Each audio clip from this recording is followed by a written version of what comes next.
Cool. Yeah, so thanks everyone for joining us.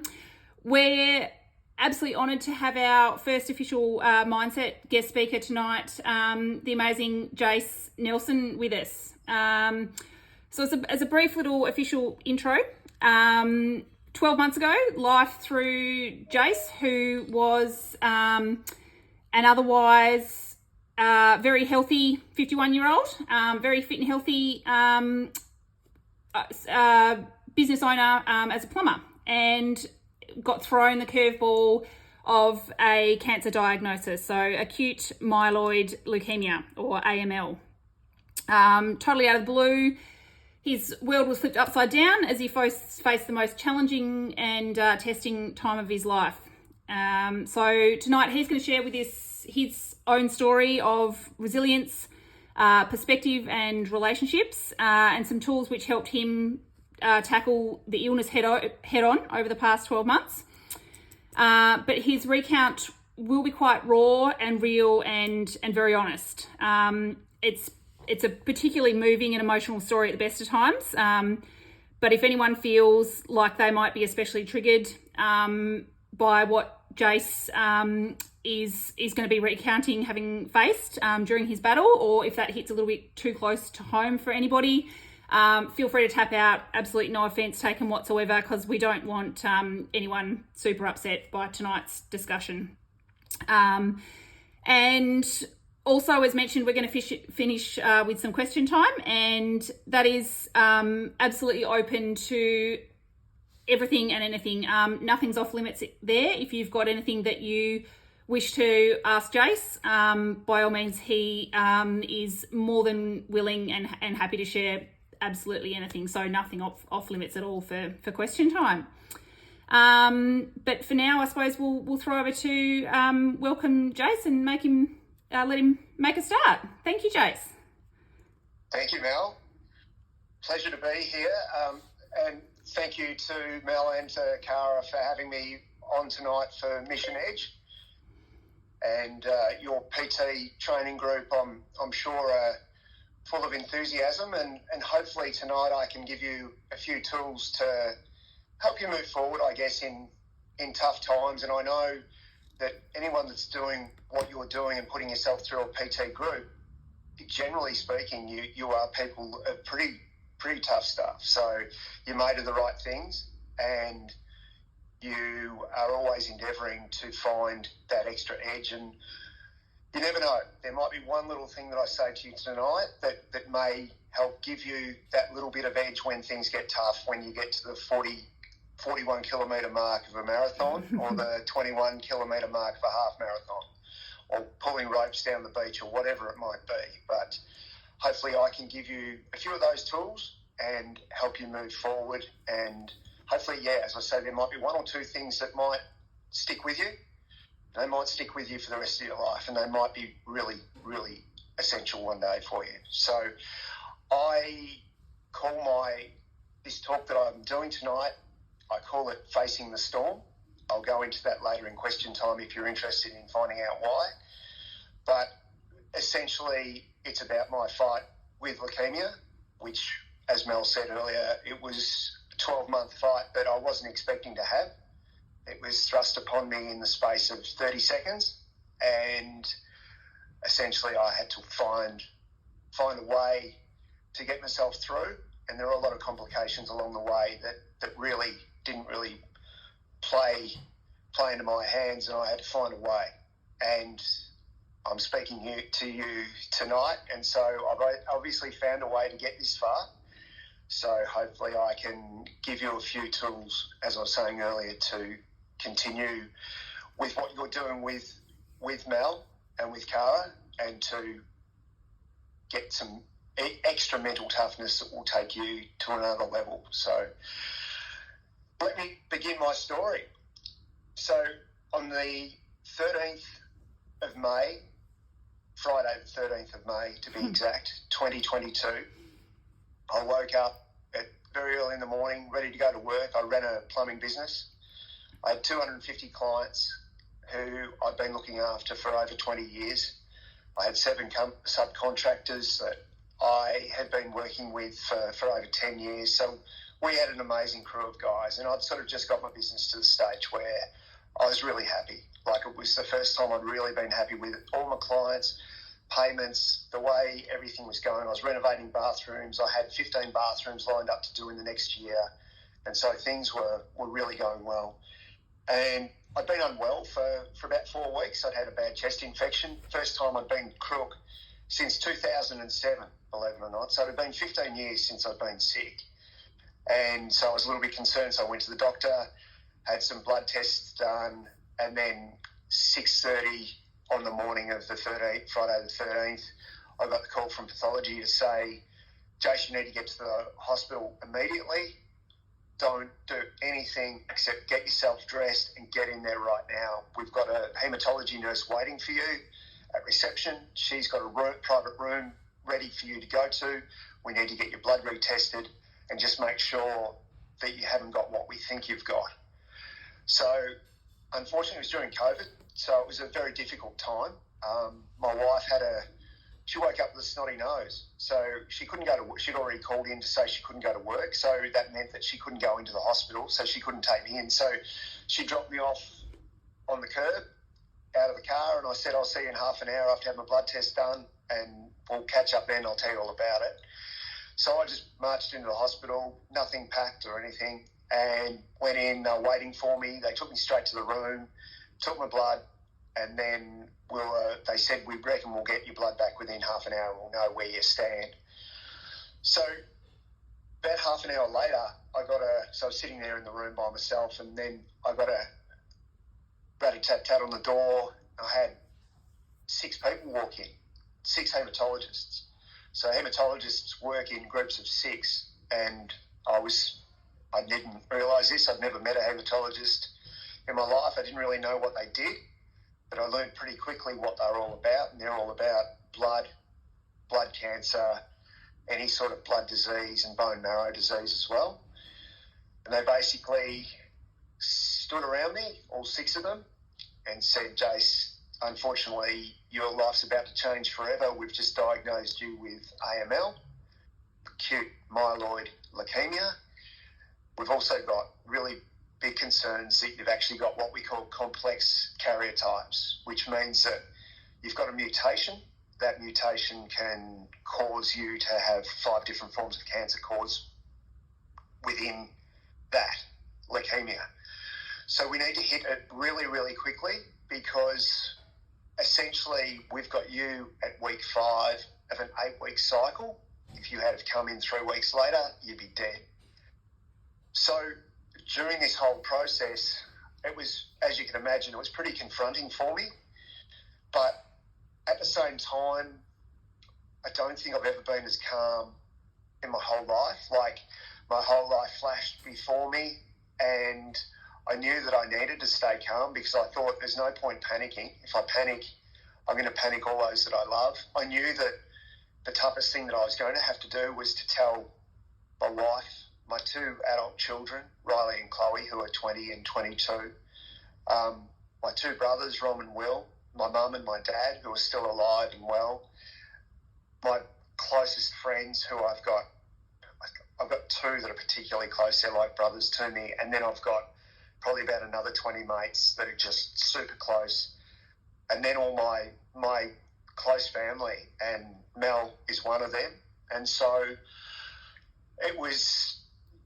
I had to find a way to be able to break it to all of them, and I decided there and then that I was going to stay calm, and that I was going to try and find a way to show them leadership and to stay upbeat, which was a difficult thing for anyone to try and contemplate in the situation, but I knew that that was the only way forward.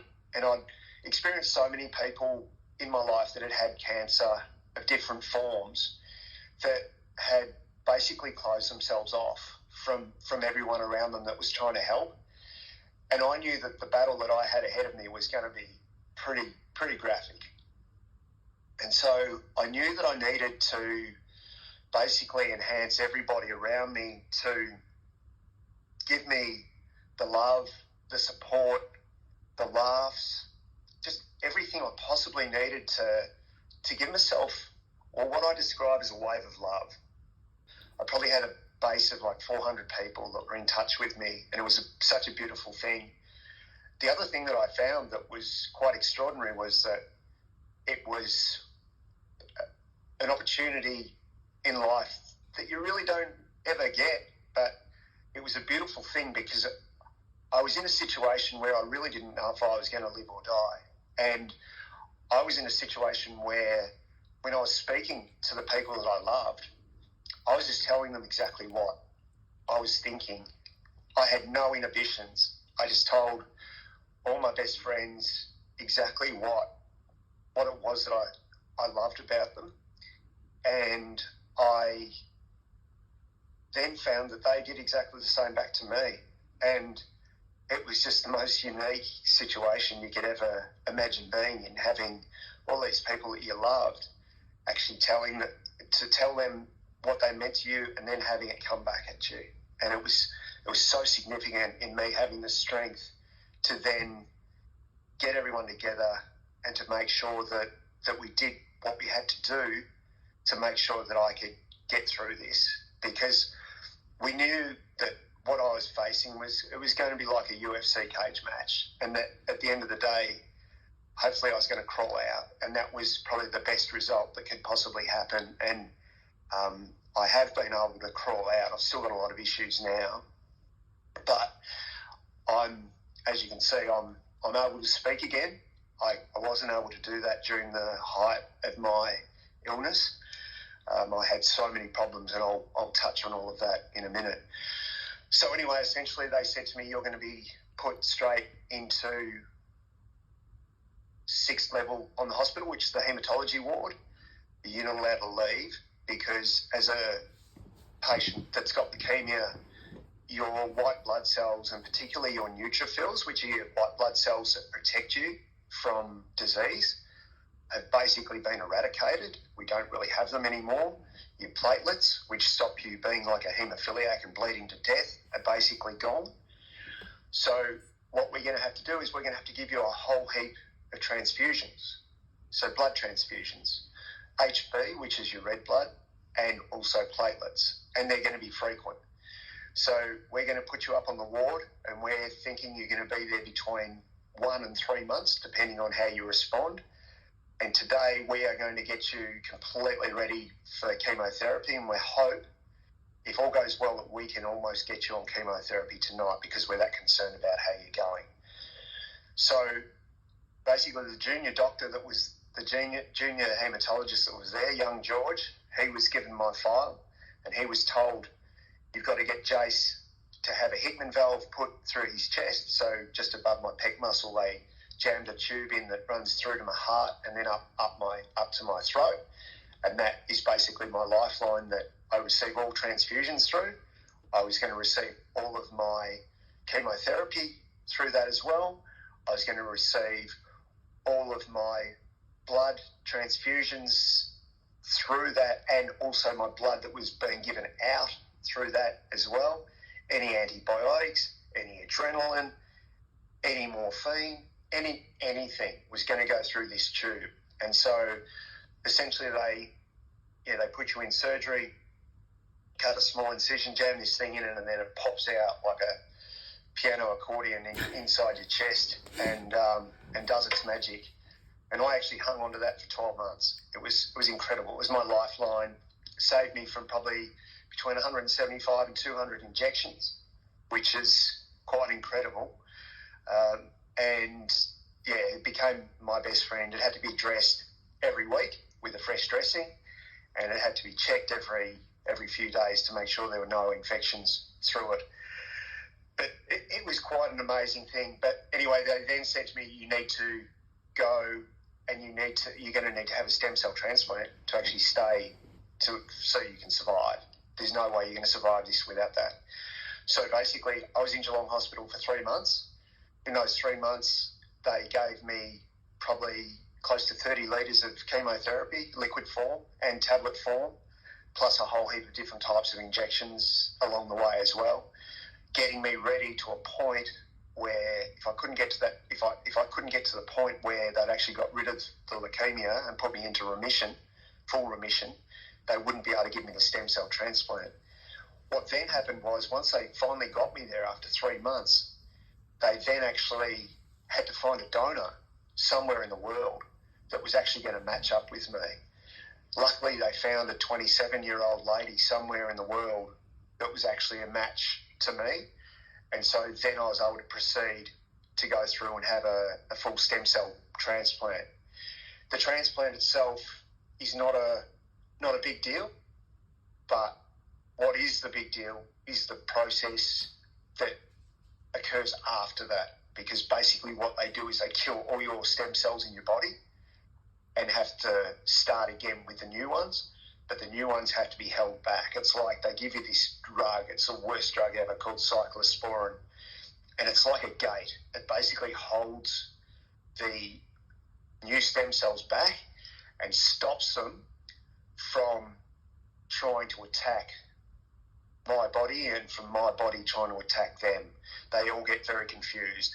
So this cyclosporin drug, it's like the capsules are like the lid off a pen. Like, they're massive. They used to get stuck in my throat. I used to gag on them. I used to take 3.5 in the night and 3.5 in the morning. And it was just my greatest dread. As a kid, I hated taking tablets and I hated getting needles.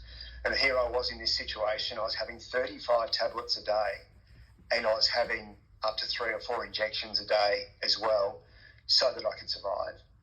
But what I did, as Mel said earlier, everything that I'm talking to you about now is all about resilience, perspective, and friendship, and the relationships that go with that.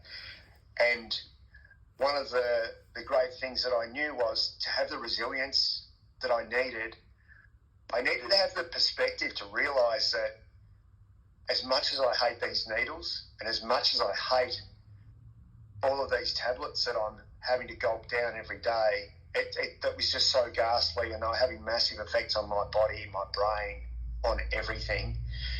And yet I knew that I just had to accept that was my fate, and that was what I had to do, and that essentially I wasn't going to live unless I just decided, stuff it, I'm just going to do this, and try and do it with a smile, and try and do it with as much grace and as much humour as I possibly could, because what I found that it did, it actually rubbed off on all my family, all my friends, all my doctors, all my nurses, all my clinical staff, the staff that were cleaning my room.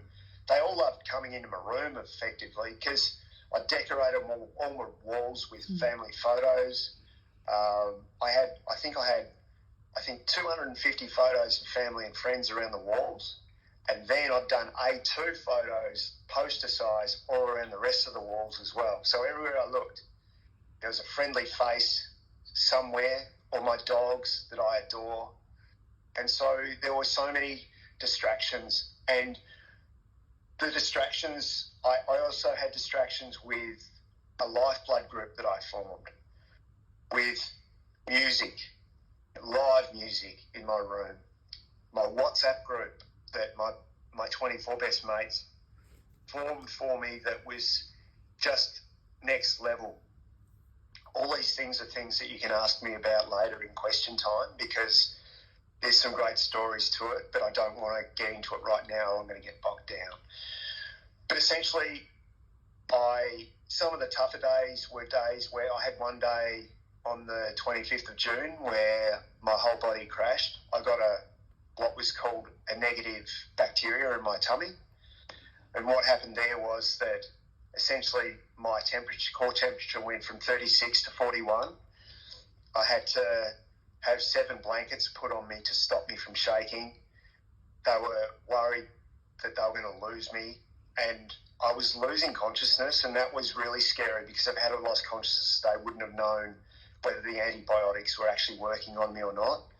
So at one stage, I had 10 doctors in the room. I had 6 haematologists, and I had 4 intensive care doctors trying to work out how to keep me alive.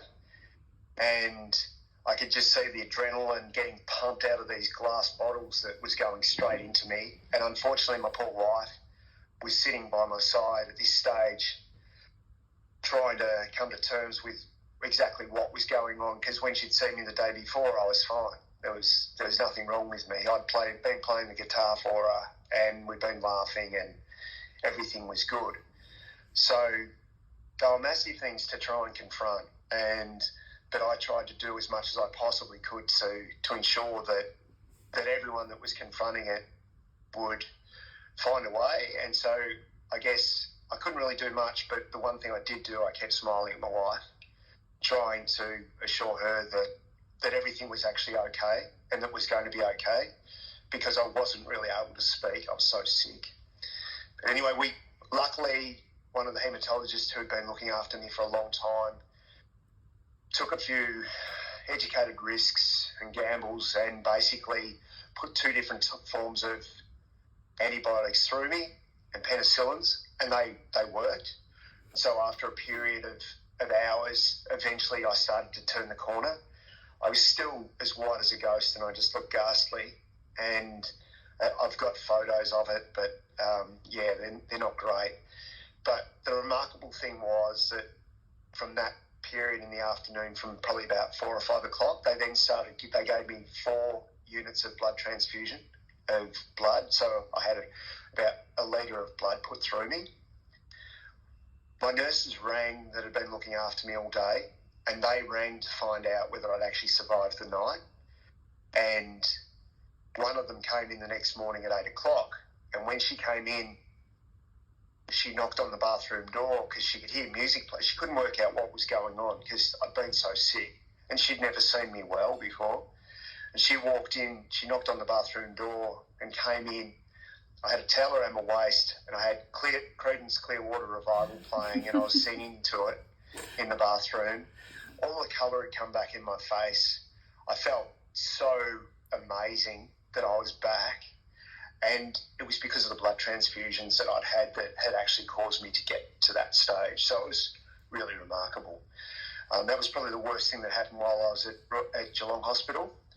I then went to Royal Melbourne. I had my transplant. Preceding the transplant, the night before, I had the worst graphic nightmares that anyone could ever imagine. It was just barbaric, brutal, and I was spooked, completely spooked. People were being beheaded in front of me. There were things going on that I just couldn't explain. Having spoken to a few mates that have been through the same process as me, they said that they had exactly the same thing the night before their transplant. So there's obviously something in the water that they give you that affects your brain, and it can make it pretty graphic. So I was really happy to get through that.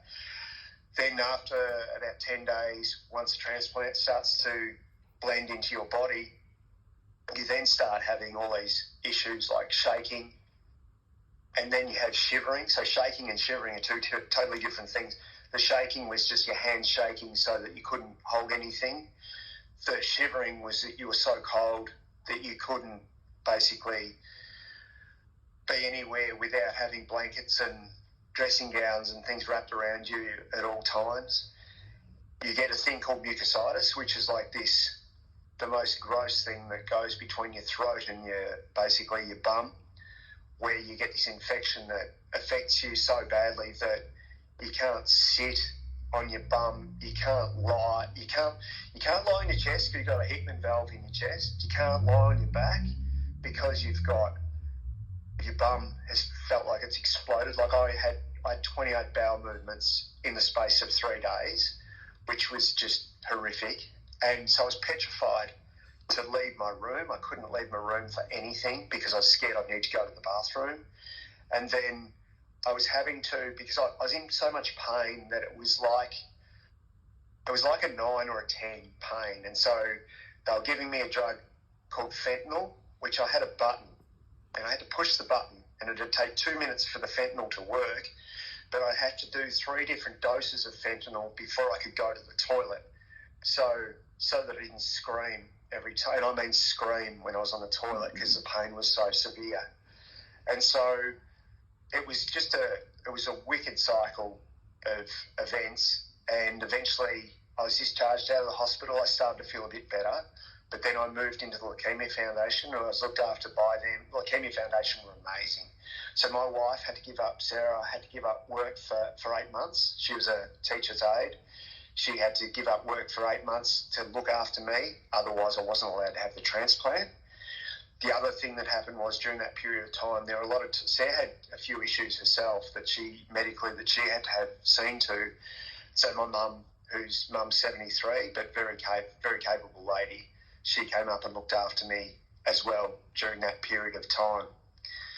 But while I was at Leukemia Foundation, I had so many issues during those 8 months. They thought I'd be there for 3 months, but yeah, it ended up being extended by 5 more months because they had to put me on what was called a chemo trial. So I'm still on that now for another 18 months, where they were giving me chemo, and they're hoping I was one of the first of an international new chemo trial, trialling a special tablet with an injection.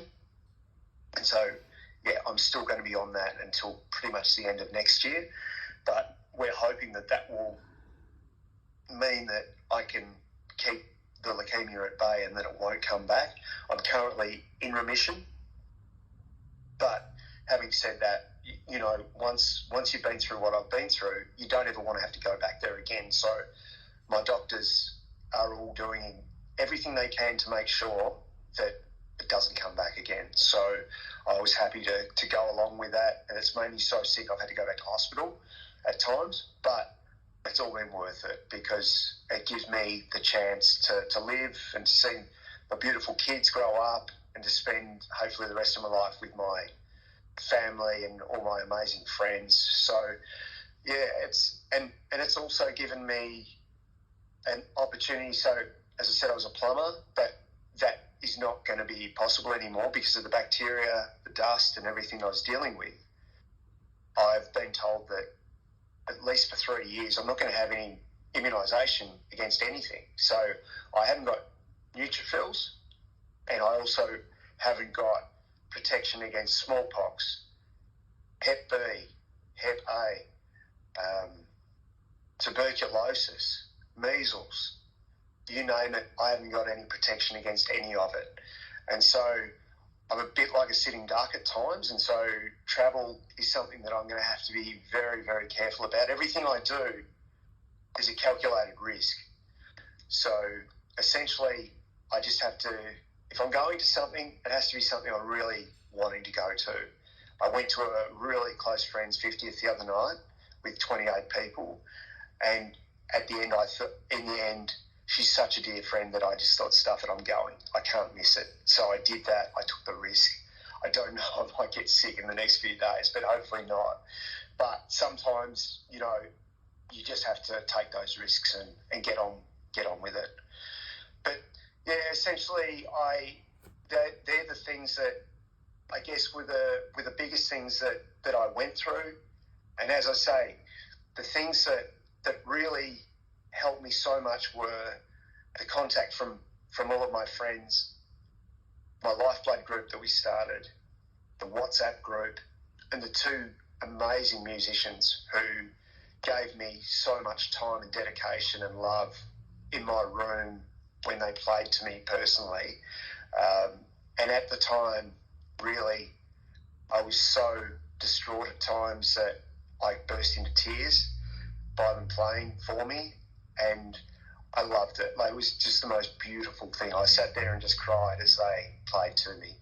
But played me Red Hot Chili Peppers, played me Pearl Jam, played me Paul Kelly, played me Simon and Garfunkel, played me anything, and played me Powderfinger, anything from Bernard Fanning, and I just loved it. So it was incredible.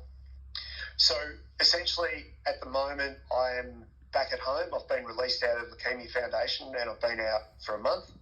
And so now I'm just trying to get my life back together. I've been going to the gym, trying to put weight back on. I haven't got my hair back yet. It's taken, so I lost my hair probably at the end of the first month, and it hasn't come back.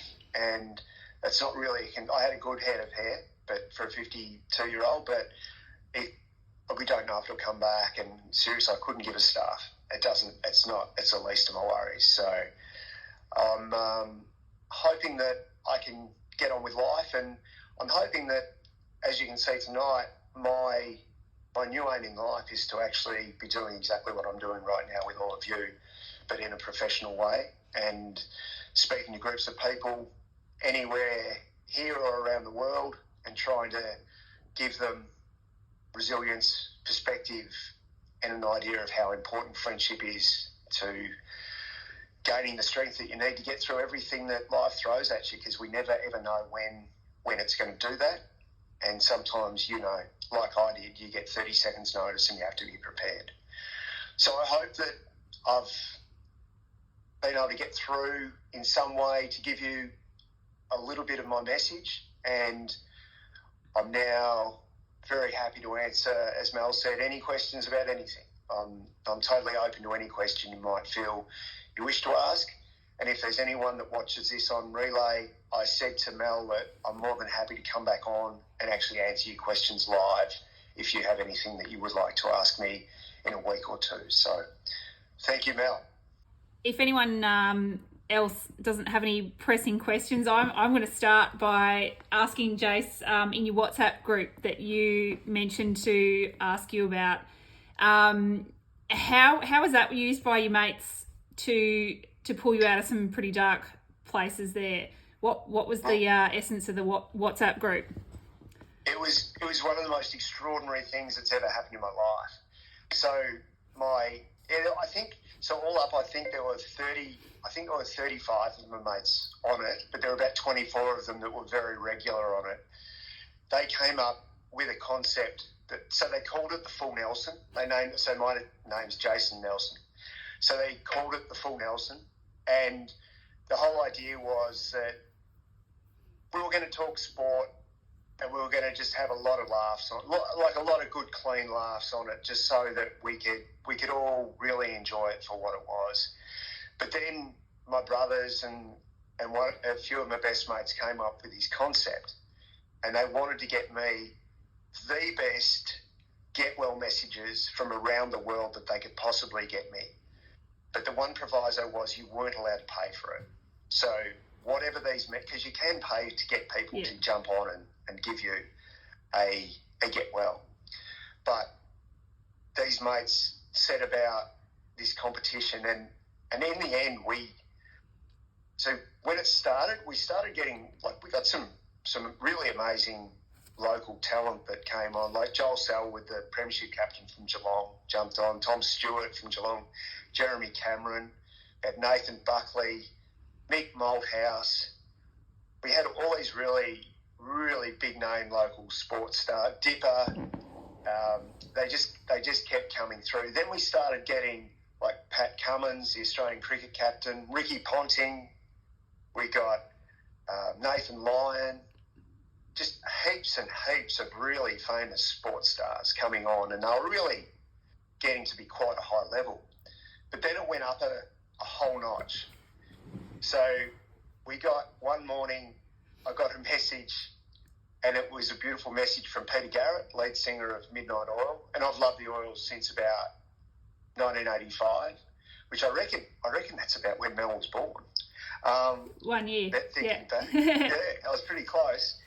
And then I got one from Kirk Pengilly and Lane Beachley. So Kirk was the lead saxophonist in NXS, and he plays some of the most amazing riffs the world's ever seen on a saxophone. Then it went up another level, and I got one from, so the greatest athlete of the 80s was a man by the name of Carl Lewis. In the 1984 Olympics, Carl Lewis won the 100, the 200 metres, the long jump, and the 100-metre relay, gold medals. And he was considered the athlete on the earth for probably about 8 years. I got a message from him, and it was just extraordinary. And I'm pretty sure I showed Mel, and he was basically ranting. And he was saying to me, Jase, Carl Lewis tells you you can survive. You're going to survive. And I was just so excited. It was just absolutely amazing. And then after that, I thought, well, that's probably as good as it's going to get. And it came through really early. My brother had got it, and he was so excited. And everyone was so excited because we all grew up with Carl Lewis. And then a mate from Sydney did one better. And I got a message that came through one morning from a guy that is followed by 1.4 billion people. And it was Mr. Sachin Tendulkar. And Sachin sat on his couch and gave him the most beautiful message that went for about 2 minutes. And at the completion of the message, he said this to me. He said, a lot of really wise people have said this to me through my journey, through my cricket and through my life. And the saying is this, that not all storms come to disrupt. Some come to clear our path. And from that, I actually said to you at the very start, Mel, that I basically called my talk Facing the Storm. And so the reason I called it Facing the Storm was to say thank you to Sachin for those words. And when I speak live, I actually have a big picture at the back, and it's me. It's got a big picture and it just says Facing the Storm, Jase Nelson, and it has a massive picture of a storm rolling in over the cliffs of Janjak Beach in Geelong, and it just looks amazing. And that's where I grew up as a kid, on the beach, and so it was so fitting. And so that's the story of our WhatsApp group.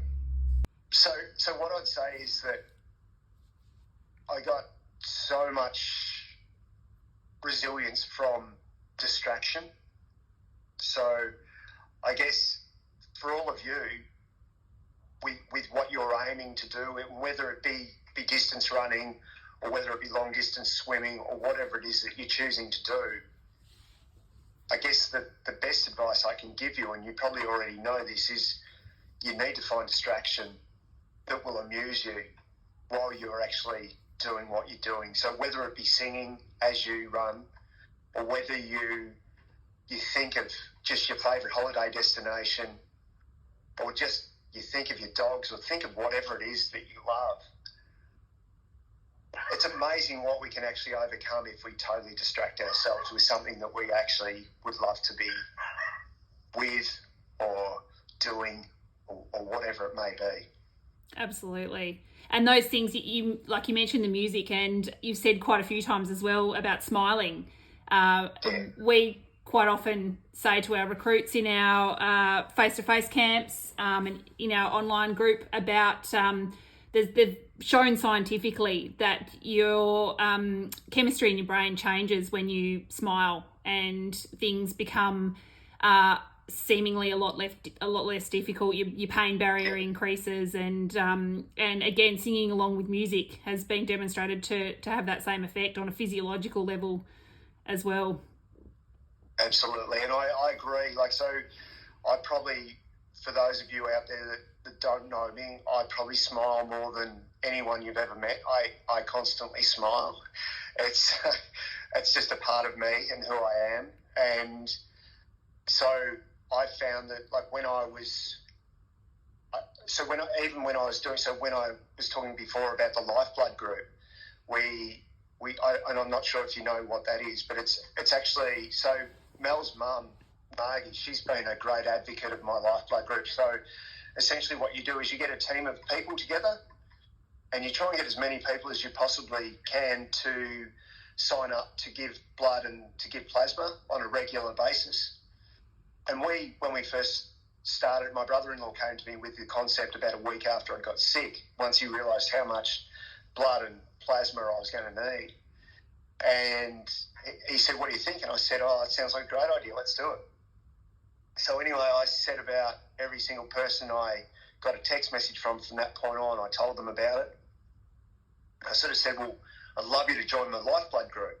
We're going to call it Team Long Live Jase Nelson, because I wanted to live a long time. And so I just thought that was a very fitting way to name the group, and I thought it was very apt that we call it that. And so we hoped originally to probably get 20 to 50 people, and as we speak currently, we're approaching 800 donations for our group, which is extraordinary for a single group like my group.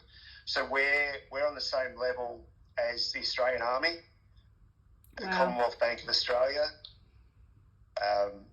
Barwon Health, which has got, I think, 7,000 staff in Geelong, and Deakin University, which has got, I think, 30,000 staff and students.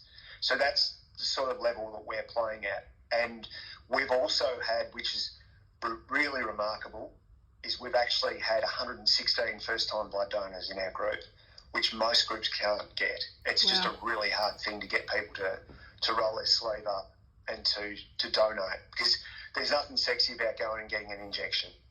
But through these people that are so dedicated to me, we've been able to get them into that mindset of wanting to do it. And as I say, Mel's mum, who is Margie 70?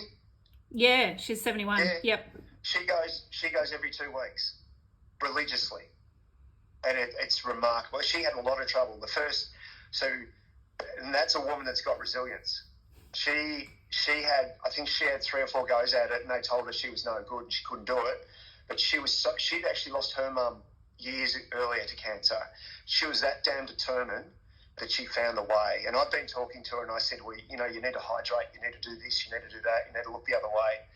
And she did all those things. And she said to me, she actually texted me the other day, and she said, they've actually marked a spot on me now where they inject me so that they know exactly where to go.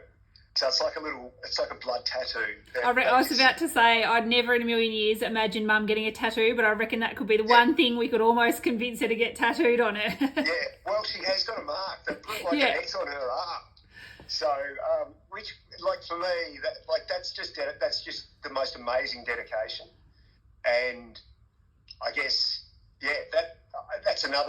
that's just an amazing level. And I've got another aunt that's about 72 that's been, and she's a frail lady, and she's been giving as well. So it's just it's quite incredible that these things have been happening. But for me, so it's been so amazing that what my group has done, that Lifeblood have actually made me an actual ambassador, brand ambassador. So when people go in to give blood now, there's posters of me. I haven't done anything, but I formed the group. So they've got a poster of myself with my wife on the wall. So just saying, thank you for what you're doing. And so, it's quite extraordinary for my group that they've chosen to put me up there as an ambassador. But it's been remarkable. Just another reflection of when you're positive and you give so much positivity out to those around you all your life, that it's rallied back to you in times when you need, and that sense of community all pulling together and everybody doing something that seems, so small for one person, but makes a tremendous effect, as you know full well wouldn't be here without absolutely. it. It's become like a movement, Mel, too. It's crazy. I'm forever having people sending me messages going, gave plasma today. Yep. And they're really excited about it. And I'm so excited because I know the commitment it takes. To give plasma, it's a 2-hour commitment. And to give blood, it's like a 1-hour commitment. So it's not like they're just going in for 5 minutes and giving 1 vial of blood. There's a lot more to it. So for them to do that on my behalf, it's quite remarkable. And, I'm forever grateful for it. Up to this point in time, I've had 26 bags of blood, and I've had 7 bags of platelets. Wow. And without those, I wouldn't be alive. It's that straightforward. Did anyone else have any questions that they wanted to raise with Jase about anything he's been through, or anything in particular that helped him get through difficult times, or anything that's maybe come to mind whilst he's been chatting? Or I don't really have any questions, but I do like the idea that, being, smiling, and that it is really important. I don't think people realise that, and I think, as you realise, it's not even just helping you, it's helping others who are around you as well to cope with it and get through it as well. So I like to always do things that make me smile. That's why I called my running dog Forrest, so that when I want to run, Forrest, run. I think it's, it sounds like you've been through a lot in a short period of time. I have, Kristen, yes, I certainly have. And the funny thing is too that in life, I've always found that by smiling, it obviously gives off that endorphin that Mel's talking about that helps you get through things. But the other thing that I've found, it's like my secret weapon, because I can disengage anybody that's not happy straight away pretty much by smiling at them. They don't know what to do. If someone's got the shits with you and you smile at them, it completely changes them. It's like magic. And I don't think a lot of people realise that, but an angry person doesn't know how to deal with a smiling person. They're expecting someone to get angry back. So if you laugh at them or if you smile back at them, generally they'll just be thrown and it'll completely throw them and they will actually calm down. Absolutely. And just imagine you in the, you mentioned at the start a bit like a UFC fight. You're in the ring smiling at your opponent, throwing the punches, just smiling, coughing one on the chin, smiling. Conor McGregor staring me down and me laughing at him. Yeah, absolutely. No, exactly. I guess the only question is, how do we join your group so when we can go and donate and help as well? That'd be wonderful. So Mel can give you the details of that. So have you got everything there, Mel, for my group? I can post the link in our group as well. To join. It's called Team. So when you get onto Lifeblood, my group is called Team Long Live Jase Nelson. So I'll get Mel to get that out to you so that you can join up. And then, so it's great because it's national. So amazing, very quick story. But so the first time my wife gave, she went to the Geelong Centre. She gave blood. And then there was in Geelong. And then there was I think it was really strong wind in Burnie in Tassie. And anyway, there was someone that was critically injured in a tree fall, and Sarah got a message. My wife got a message 5 days later to say that your hemoglobin actually saved the life of somebody in Burnie in Tasmania. We were able to we got transported from Victoria straight to Tassie because they didn't have Hertz height in Tassie, and so Sarah's blood went there and actually saved someone's life. So that's the amazing. And so this is how I've been able to actually sell it to people that you actually are actually saving people's lives every day. There's not many people that actually get it that are going to survive. If they don't get your blood, they're going to die. And so it's that bigger situation. So it's so amazing that so when you give like Mel's mum Margie, when she gives plasma, from plasma they can make 8 different blood products. And I met a lady the other day at the Lifeblood National Executive Conference who spoke on stage with me, and her little boy is only 10, and he unfortunately has immunodeficiency that's severe. For the rest of his life, every day that he lives, he needs a bag of plasma to keep him alive. So if he lives until he's 75, he's going to need a bag of plasma every single day until he's 75-year-old. And so that's sort of the level that some people are on with blood disease, and it's just amazing. And so the more people we can get out there that are aware and giving, it's just an incredible thing. Great gift that you can give. It's the greatest gift you can actually give. It absolutely is. And the messages that they send you when your blood or your plasma is on its way, that like, it's just the best message to receive. Cool. Yeah. It's amazing. hearing you say that about that young boy as well makes me realise I need to go and book my next appointment as well. It's been a little too far between appointments for me with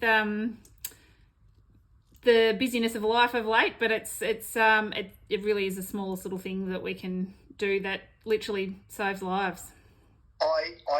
Mel, I even found it confronting when his mum Catherine was telling me about William. I even felt like it made me upset when she was telling me about him. I just thought, the poor little boy. Like I've got through 52 years of a great life and had my issues, but for a 10-year-old boy to be facing that for the rest of his life, he's basically going to have his mum have to be there every day of his life to give him his plasma. She has to hook him up. He can't go to hospital every day. And because he's so immunodeficient, he can't go anywhere either. He's sort of trapped. So it's really cruel, but it's amazing that through Lifeblood and also through CSL, so CSL process all the plasma and make it into those products that he needs.